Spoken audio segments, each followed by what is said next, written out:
2 main ബൗളേഴ്സായിട്ടും ഫീൽഡിൽ 2 അന്യായ catch. Punjab 4 chance കളഞ്ഞ അതേ ദിവസം തന്നെയാണ് ഈ 2 കിണ്ണം ക്യാച്ച് കളിയുടെ ഗതി മാറ്റുന്നത്. ഓറഞ്ച് പിള്ളേര് മൊത്തത്തിൽ തൂക്കിയിരിക്കുകയാണ്. പോയിന്റ് ടേബിളിൽ 1ാം സ്ഥാനം കരസ്ഥമാക്കി ഓറഞ്ച് പട. ഇന്നലെ നടന്ന പഞ്ചാബ് സൺറൈസേഴ്സ് മത്സരത്തിൽ സൺറൈസേഴ്സിൻ്റെ വിജയത്തോടെയാണ് പോയിന്റ് പട്ടികയിൽ 1ാം സ്ഥാനത്തെത്തിയത്. വിശദമായി നോക്കാം. സബ്സ്ക്രൈബ് ചെയ്യാതെ കാണുന്നവരാണെങ്കിൽ സബ്സ്ക്രൈബ് ചെയ്തിട്ട് വീഡിയോ കാണാൻ ശ്രമിക്കണം. എനിക്ക് സബ്സ്ക്രിപ്ഷൻ വളരെ കുറവാണ്. ലൈക്ക് ചെയ്യാനും ഹൈപ്പ് ചെയ്യാനും മറന്നു പോകരുത്. പണ്ട് IPL ഒരു പഞ്ചാബ് ഉണ്ടായിരുന്നു, KL രാഹുലിൻ്റെ പഞ്ചാബ്. വൻ ഫോമിൽ തുടങ്ങും, ടോപ്പ് ഓഫ് ദ ടേബിളിൽ ഡോമിനേറ്റ് ചെയ്യും. എന്നിട്ട് സെക്കൻഡ് ഹാഫ് ആകുമ്പോൾ തോൽവിയോട് തോൽവി, എന്നിട്ട് ഒരു നമ്പർ 6 എന്നുള്ള ഒരു ലെവലിൽ ഫിനിഷ് ചെയ്യും. അപ്പോൾ വീണ്ടും ചരിത്രം ആവർത്തിക്കുമോ എന്നാണ് പലരും ചോദിക്കുന്നത്. കമൻറ്റിലായാലും പലയിടത്തും നമ്മൾ കാണുന്നത് അങ്ങനെ തന്നെയാണ്. പക്ഷേ അയ്യറിൻ്റെ സൈഡ് നോക്കുകയാണെങ്കിൽ ഇതങ്ങനെ മൂഞ്ചി പോകുന്ന ഒരു മാച്ച് ആവാൻ സാധ്യത വളരെ കുറവാണ്. ഇത് 2019 വേൾഡ് കപ്പിൽ ഇംഗ്ലണ്ടിനും 2026 T20 വേൾഡ് കപ്പിൽ ഇന്ത്യക്കും ഒക്കെ പറ്റിയ പോലെയുള്ള ഒരു മിഡിലിൽ വന്നിട്ടുള്ള ഒരു വീക്ക്നെസ്. അപ്പോൾ ആ ഒരു സംഭവം മാത്രമായിട്ട് ഇതിനെ കണ്ടാൽ മതി എന്നാണ് എൻ്റെ ഒരു ഒപ്പീനിയൻ. കപ്പ് ഇപ്പോഴും അടിക്കാൻ ഫേവറേറ്റ്സ് ഇവർ തന്നെയാണെന്നാണ് ഒരു അഭിപ്രായം. കോൺലി പതുങ്ങിയിട്ടാണ് തുടങ്ങിയെങ്കിൽ പോലും ഒരാൾ സപ്പോർട്ട് ചെയ്തിരുന്നെങ്കിൽ കളിയുടെ റിസൾട്ട് തന്നെ വേറെ ആയിപ്പോയേനെ.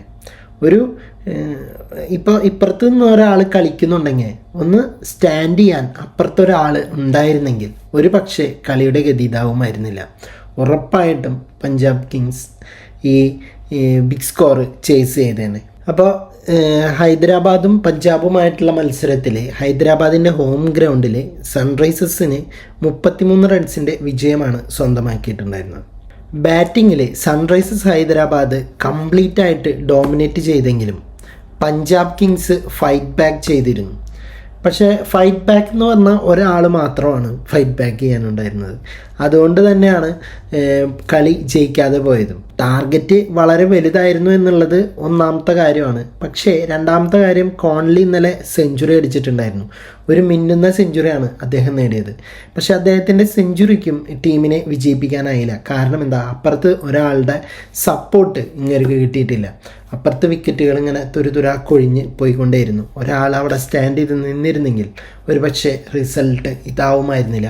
അതുപോലെ തന്നെ സൺറൈസേഴ്സ് ഹൈദരാബാദിൻ്റെ ഇന്നിങ്സിൽ ഒരു ബിഗ്ഗസ്റ്റ് സ്ട്രെങ്ത് എന്ന് പറയാനുള്ളത് അവരുടെ മിഡിൽ ഓർഡർ ആയിട്ടുള്ള ബാറ്റിംഗ് തന്നെയായിരുന്നു. ഇന്നലെ ക്ലാസൻ എടുത്ത 69 റൺസും ആ 69 റൺസ് മാച്ചിൻ്റെ ഒരു മെയിൻ ടേണിംഗ് പോയിന്റ് തന്നെയാണ്. അതുപോലെ തന്നെ അവസാന ഓവറിൽ സൺറൈസേഴ്സ് ഹൈദരാബാദിൻ്റെ റൺ റേറ്റ് ഉയർത്തിയതും 235-4 എന്ന ഒരു ഹ്യൂജ് ടോട്ടൽ സെറ്റ് ചെയ്യാൻ അവർക്ക് സാധിച്ചു.